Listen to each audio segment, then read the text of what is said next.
Welcome back to the Archangel 15, everybody. Here we are, finally at the grand finale of my Theory of Everything presentation series, Part 15, Video 1. I can't believe it, but I have amassed approximately 11 hours of running video for this whole entire series, and it's exceeded my wildest expectations. If you're still here with me, I thank you so much for your viewership, and I have basically a conglomeration of various afterthoughts and things that I really was not able to incorporate in other presentations. This isn't like a free-flowing presentation like the other ones. It's just kind of like a whole bunch of miscellaneous stuff jumbled together. So I want to start by saying that, like with a disclaimer, as I do in many of my presentations, that by watching this entire series, you agree not to take legal action against me in any way, shape, or form. If you didn't like what I was watching, then you should just have stopped viewing at that point in time. Again, by watching these videos, you agree not to take legal action against me in any jurisdiction, in the state of Pennsylvania where I reside, or anywhere in the United States for that matter. And I appreciate any comments, good or negative, moving forward. And next order of business is my self-contained bibliography. A lot of people would say, oh, that's not very professional to not really do a professional, full-out bibliography. The truth is, I've amassed this information over many, many years from a wide array of sources, and I chose the method of point of acknowledgement bibliography. And this is actually valid, like in college. Like if you're doing a presentation or something and you acknowledge it and say, I got it from this book, or you mention the author's name in the sentence that you're doing it, then that's sufficient. You don't have to do a formal bibliography all the time. I think we've gotten to a point in our society where there basically are no new ideas. And, I wouldn't appreciate it if people still work for me. I think it's kind of just like a thing of honor. And if you've watched and looked at all my presentations, I've done an ample job of, giving credit where credit is due. And I've mentioned probably at least 20, 30 books throughout this whole presentation. And I've used certain visuals as well, and I posted them in the information section. You can see clearly where I got them from. If anybody has any issues or concerns or questions the validity of my authenticity here, or says I did any plagiarism, then please contact me directly and we'll discuss it. Like I said, this is a self-contained point of acknowledgement bibliography. I have this major love of science and just going in, to no man's land where like everything is inhibited by just the rigid standards and taboos that are, and mores that are set in place by, the forces that be. I could have done a lot more, in the branches of chemistry, astrology, mathematics, and so on. I'm like well aware of this.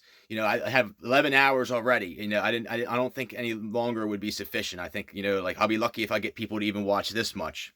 Things like alkalinity I could have talked about, and like just more with the concepts of energy and how it ties into chemistry, and the structure of chemical composition and microbiology, and you get the point.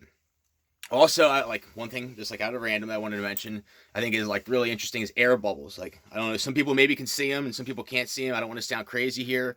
Like maybe you're one of these people like where you've just laid back or like looking through a windshield or something, and you see like little like almost chain molecules that are like moving around, and nobody ever really talks about this, but from what I've gathered, like the same rate of movement and motion and the fluidity that they move at is like the same fluidity that sperm moves at, and also like UFOs move at this as well.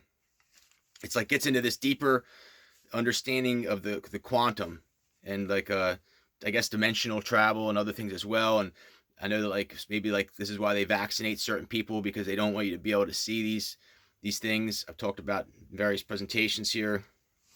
I talked about the whole thing with sound and the solfeggio scale, and like I said, when you get into this just all out love for quantum physics that I have, if nothing else, just understand that light, energy, speed, vibration, sound, and like they're all unilaterally linked. Even like the color spectrum, both visible and invisible, gets into the whole electromagnetic spectrum as we know it. There's like various broad bands and ranges. I talked before about William Heinrich Dove in my Origins of Sound presentation. There's two parts. One was a previous one that I did, Again, please check out my previous presentations. They're of great value, especially like my suppressed medical science and so forth. But basically, he discovered, William Heinrich Dove, that like when you have a when you play binaural tones in each ear, like you take one frequency and then the other frequency, and the difference between the two, like the hertz or whatever, is what is actualized by your brain. I call it binaural tone recognition. The proper term is binaural tone response. I kind of wanted to demonstrate it here. I have 4 forks. I'm gonna do 2 first. 528 is very special. I believe it's like on the solfeggio scale. It's my DNA fork for my lean day acoustic. And then my 512, which is from the solar harmonic spectrum. And the difference between the two would be 16. Obviously, nothing's perfect. You know, it could be 14, it could be 13, it could be 17, it could be 18. But like because they're very close, the difference is what will be actualized.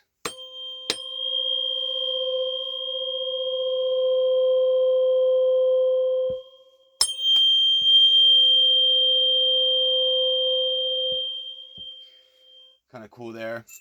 And these are the ones I really wanted to use. For example, this is my 432, which again, all concert hall music was tuned to 432, and then they changed it to 440 because they knew the magic of 432.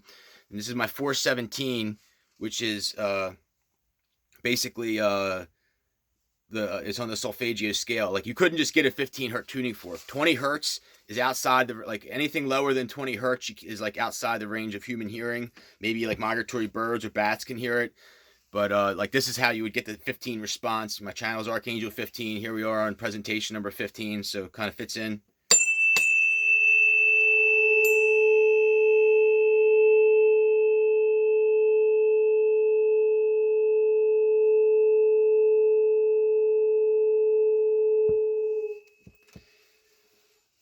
Just wanted to throw that in there as a little bonus for you.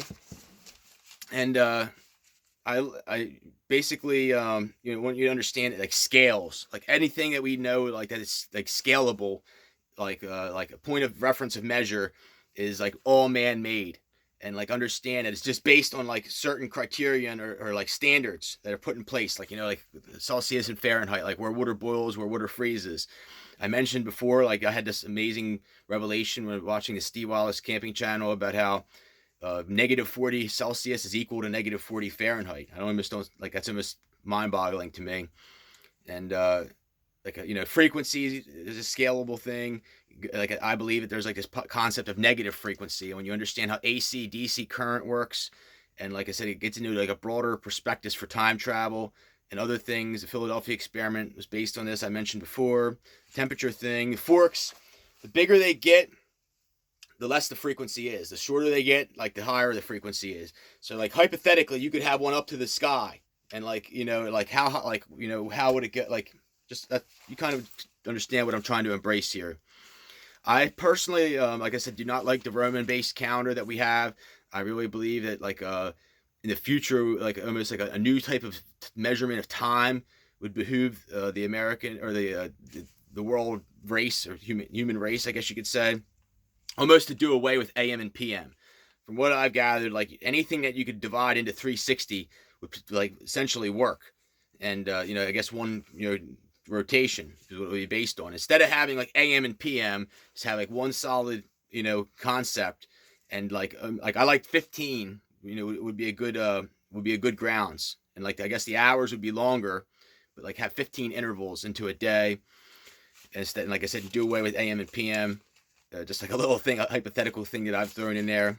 And I must thank my friends Alina and Ludima. They're like my Russian protectors, and like I'm able to say a lot of the stuff that other people aren't able to say. And I believe that I have angels that watch over me and protect me. A lot of conspiracies I've covered in past presentations, like that I couldn't cover here. And that wasn't the heart of this, to get into the deep conspiratorial stuff. It's very seedy by nature, and I'm not like that wasn't what I had intended for this. And obviously I got into a lot of it here, but please check out my past presentations. This whole thing with Trump is just like sickened me to the core, and like I personally almost believe that he is like a counter opposition, and like he was like, it was like he's part of like almost like the counter opposition, like that his mission was to run the Republican Party into the ground, like to almost commit political suicide for the Republican Party. And like for people that are going to say that like, you know, he's like a stand-up person, like he lied out his ass. There's a huge list of stuff that he said never came true. And, you know, like the biggest one that bothers me is this whole thing about debt. He's like, oh, I'm the king of debt. And, you know, that was the whole premise of his book, The Art of the Deal, supposedly. You know, he was this magician that rose from bankruptcy twice. And, you know, he said numerous times, you can search it yourself, he was going to pay off our national debt. And he only increased it. Absolutely did nothing whatsoever. You know, made things a lot worse. And this was a major, major step backwards for humanity. And, you know, like typically if somebody is of like high stature, like just a good, credible person, they have like at least one quote that you'll remember them for, or like a series of quotes. And I've mentioned numerous of mine. Like, please, somebody respond in here and tell me one quote that we're going to remember him for. You know, we have like about 50,000 Twitter tweets of his that are just like incendiary, like outrageous absurdity that like is a poor excuse for, you know, the highest office in the land. And my personal favorite, you know, that like the best one I think is when the looting starts, the shooting starts. I'll remember that one. And you know, we should never even have been in that type of civil unrest to begin with. And you know, honestly, like I've come to the point here, like I said, like I'm getting ready to take a major step backwards from this channel, or like take a step back. Like if you see by my views, in my opinion, they're significantly gamed. And you know, who knows if there's even really people watching this, or if it's just like government people or whatnot. So like I have to move on to other things in my life. My main goal and focus is staying alive, preparing, you know, for all out fall of our republic as we know it. Basically holding and cherishing and like standing for my constitutional rights, mainly my Second Amendment rights, my First Amendment rights. And you know, I truly believe that only the strong will survive. Know that I am not funded, you know, or doing this for any money whatsoever. I put on various times in the past, like if people want to donate, I have a PayPal account, mvfreedom1776@gmail.com. It's my PayPal. You know, I'll gladly take any donations. I'm very, you know, I live a very austere life, and I have, you know, amazing things that I would be able to do, you know, with even a little bit of money. Many, you know, ideas like proving the existence of certain things, or just, you know, I could go on and on. But you see what I do with very little resources, and I think I do a pretty good job, to be honest with you.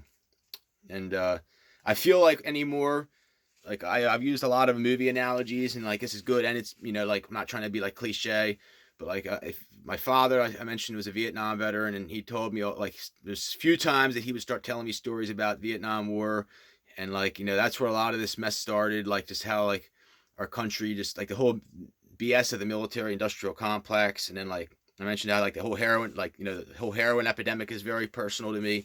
But at the very end, like first off, like, you know, I believe that there's already been numerous Holocausts like that have like basically occurred, like, and not really been covered. The heroin epidemic was one of them. This whole fake coronavirus thing, which I'm getting ready to cover here soon, was another one. And it's like just the body bags. Like at the end of this Platoon, the movie Platoon, Charlie Sheen, there's this scene. I'll post it in the intro, where they take a bulldozer and they're just like throwing bodies and bulldozing bodies into this mass grave. And like he's getting ready to get out. He's like on a helicopter, and he just starts hysterically crying. It like hits him, and like I feel like that's me. Like I like it hasn't hit me yet. Like I feel like at any point I'm just gonna like lose it. Like after just everything I've been through, like I have to like keep myself pumped up and going. And like these presentations have been a major help, and that's a lot of the reason I did them. But he has this famous quote, and he says, you know, we didn't fight the enemy, we fought ourselves, and the enemy wasn't us. The war is over now, but it'll always be there. And then he goes on to say that, like, you know, we all must find a purposeful life and like help others. But like that's how I feel, is like that we're like, it's like it's into this whole thing. If you watch the Karate Kid, about balance, it's like everything is like this diametrically opposed, where like you move one way and you know the other, like you have to balance out the other way. And like understand this concept of balance, and just like basically it all comes down to fighting yourself and like choosing good over evil, and like these forces of like you know, positive and negative energy that basically control the world. And when you understand this in a broader sense, it really changes your perception of reality and just perception of everything. You know, I truly believe that America is a lot of the problem. I'm huge into egalitarianism. I mentioned this in the last presentation and others as well. And I truly believe that this country is communist. When you look at the level of taxes and just like I said, this whole BS about like how we're supposed to be happy to have basic needs, and like meanwhile the rich people, they could care less. They don't watch the news. They don't they don't buy into all this nonsense and BS. It's like it's like a facade that like it keeps your eyes over here when meanwhile over here other things are happening behind the scenes. At this point, I can't be bought. Like I can honestly tell you, like I have been tortured, like literally, like nothing short of torture.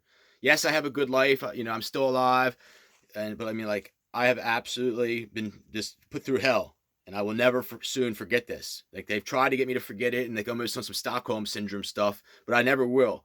Like I probably won't ever be happy until I'm out of this country.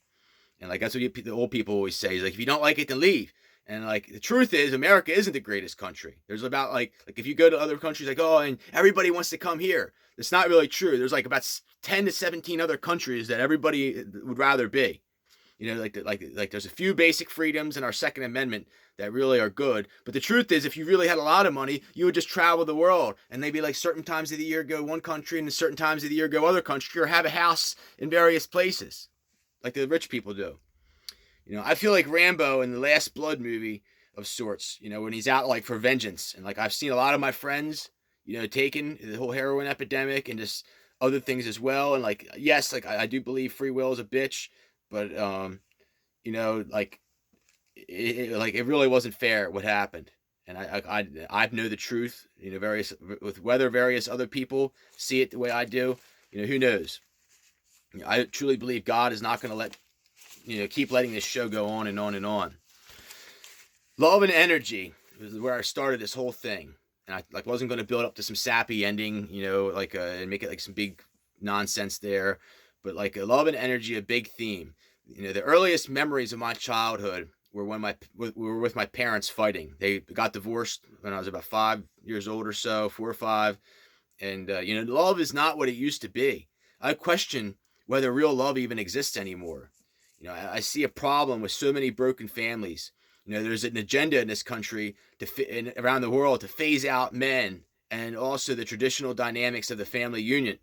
And like how mothers used to be able to stay at home and with their kids, and we're often the backbone of the family. And it's like we really need a catharsis in this world to like start over and do everything right and return to this age of innocence and purity.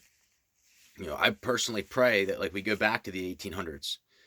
I personally will never be right again after all this. I know, like, I just have been through the ringer, and, like, PTSD doesn't even explain it. I really don't think that, like, I think I've broken free from, like, that kind of nonsense, but, it's maddening when you really get to the core with, like, the truth, like, and for what it is. You can't go back once you know what's happening.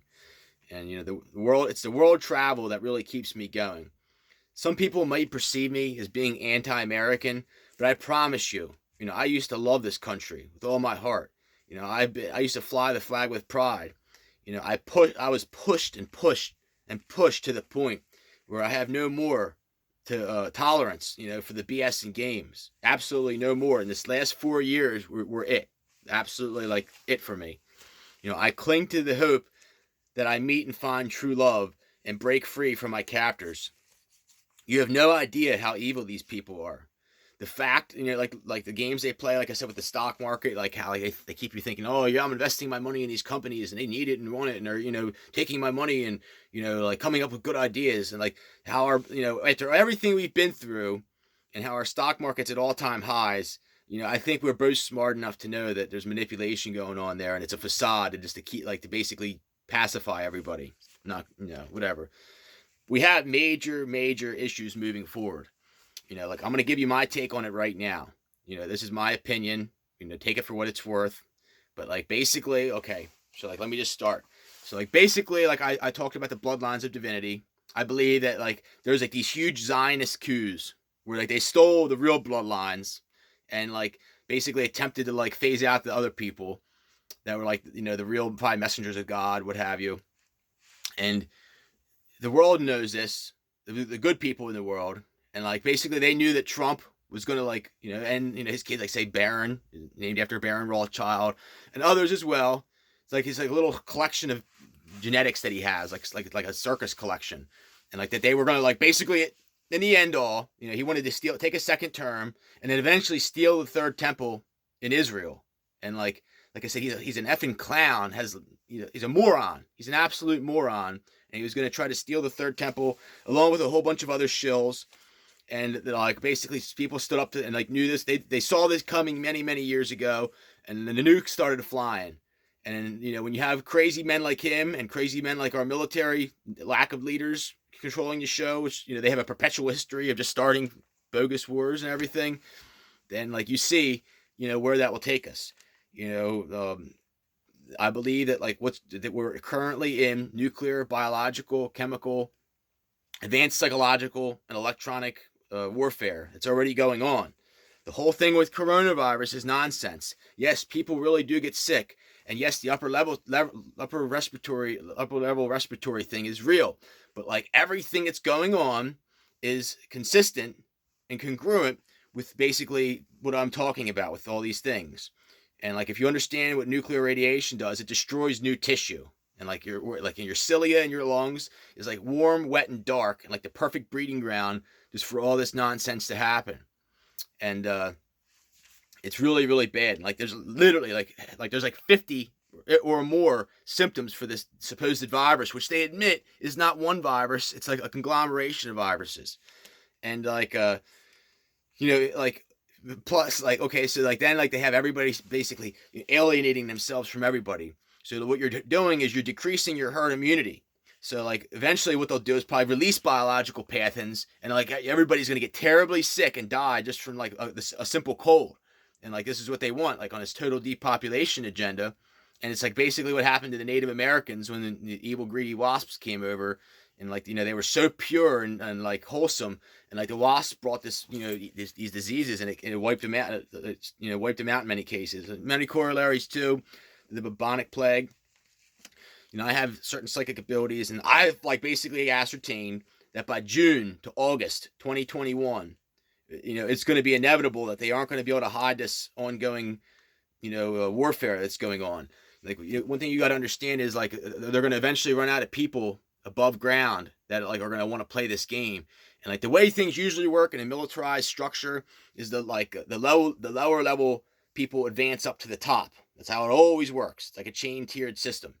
But like what's going to happen is these lower level people are going to die off, the grunts that are like basically breathing in this poison air and everything else.